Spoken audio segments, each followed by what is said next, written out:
It took me years of doubt before actually starting a YouTube channel. I was kind of worried about people thinking I was a Wally talking to the camera, and here I am 2.5 years later after starting, and I'm a Wally talking to the camera. This video is kind of turned into a therapy session for me. I guess you're all my therapists. Even my mum and wife learn some things from my videos about me, which is strange. I'm sharing more to the world of strangers on the internet than I do to my wife and mum.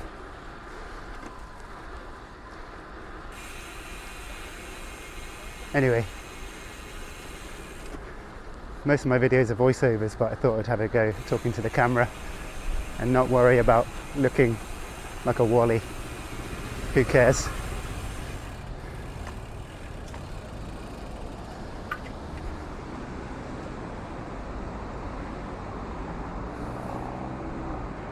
I'd always been curious about making YouTube videos. Just wanted to look quite fun. I wanted to share my love of bikes, my love of Seoul, Korea, and food and coffee, just all the things I enjoy.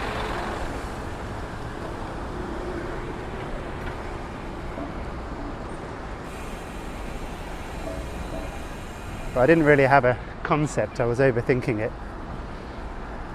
I thought I needed all the gear and a vision. But actually the best thing to do is not really overthink it and just get started. So about 2.5 years ago, I just was out on a bike ride with my Rivendell Romulus, and I stumbled upon the format for this channel.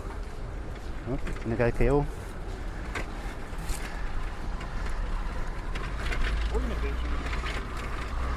And here I am today, the semi-successful YouTube channel of over 40,000 subscribers, which I never dreamed. I thought it was success at 1,000, but now I just want more.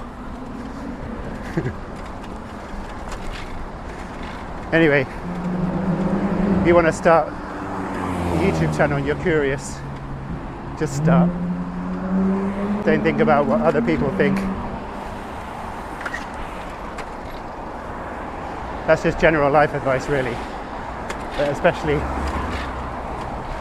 more valuable if you want to start a channel.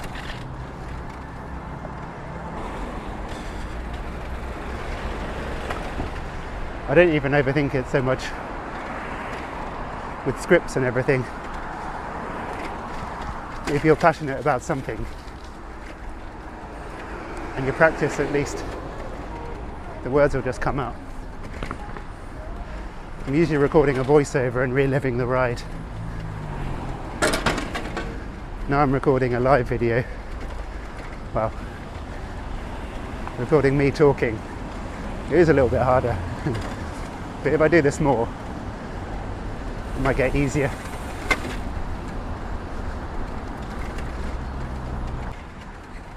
A few friends and colleagues are quite impressed with my little YouTube venture, and they say, oh, maybe I should do it too. It'd be nice to get some extra money. And now I am getting a little bit of extra money. It's not huge. It's a nice bonus for doing something that I'm enjoying. I guess getting paid for my hobby of riding bikes, making videos, drinking coffee and eating delicious food. But I'm nowhere near quitting my job, and that's not really something I'm aiming for either. I think I'd like to keep this as a hobby. Who knows? I think if you're starting a YouTube channel just because you want to make extra money, then don't bother. Just do it because it's something you might be interested in, or there's something you're passionate that you want to share. And I think if you're consistent, if you keep making videos and you're enjoying it, people will come, whatever your niche is. I think there's an audience for everything. I didn't realise there would be such an audience for watching me just ride my bike in Seoul. I've been here quite a while now, so sometimes life feels kind of monotonous.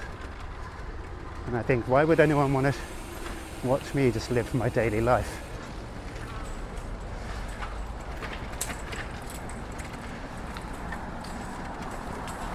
But it turns out there are plenty of you out there.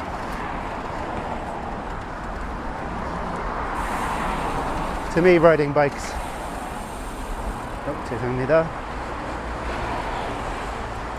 is just a part of my daily life. But maybe to some of you watching it seemed kind of radical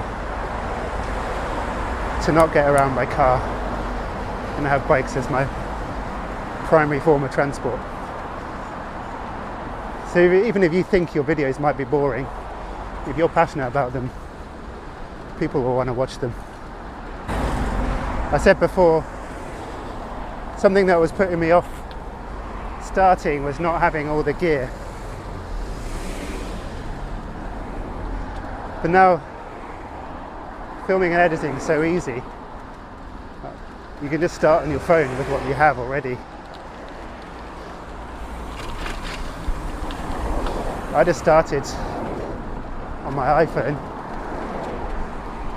filming everything, holding it like this, editing on iMovie, even doing the voiceover. And some of my first videos were pretty good. Some of them better than what I make now with more equipment. This crossing's always, oh well, no cars.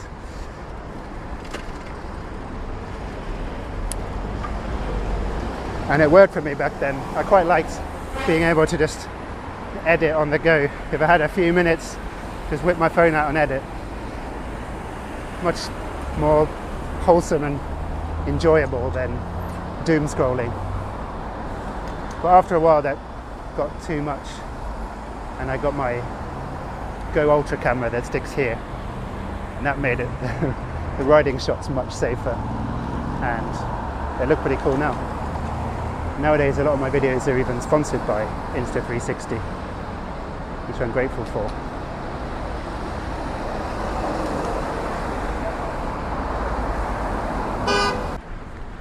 So don't dwell on what gear you have too much, just start. Your first videos don't have to be good, they just get better the more you make, hopefully. And you see if you actually enjoy it. If you don't enjoy it, don't bother.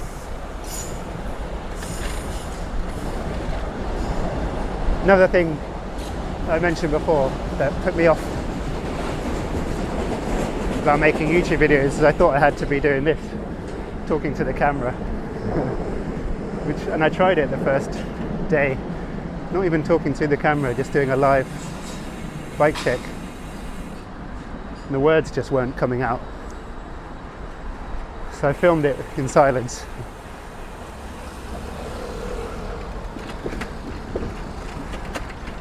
And then did a voiceover later on. So my advice, if you're self-conscious about filming and talking in public, just shut up. And record a voiceover later on. That's what worked for me. But now after doing the voiceovers for a while, I feel a bit more confident just speaking. That's why I'm giving this a go. Some quick side dirt. This might be a bit shaky on the camera, but let's try it.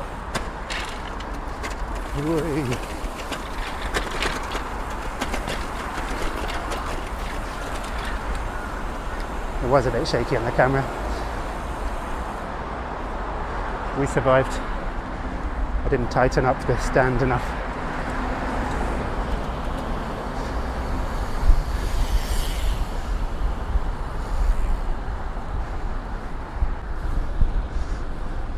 Also with editing, it's nice to try and make beautiful videos and get the perfect shot and everything.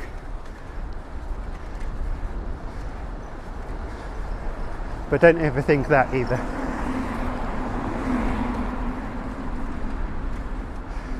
When I edit, I kind of do a quick rough edit while I'm doing the voiceover. I fine tune it, watch it once through and then just release it. There's always more improvements and tweaks you can make.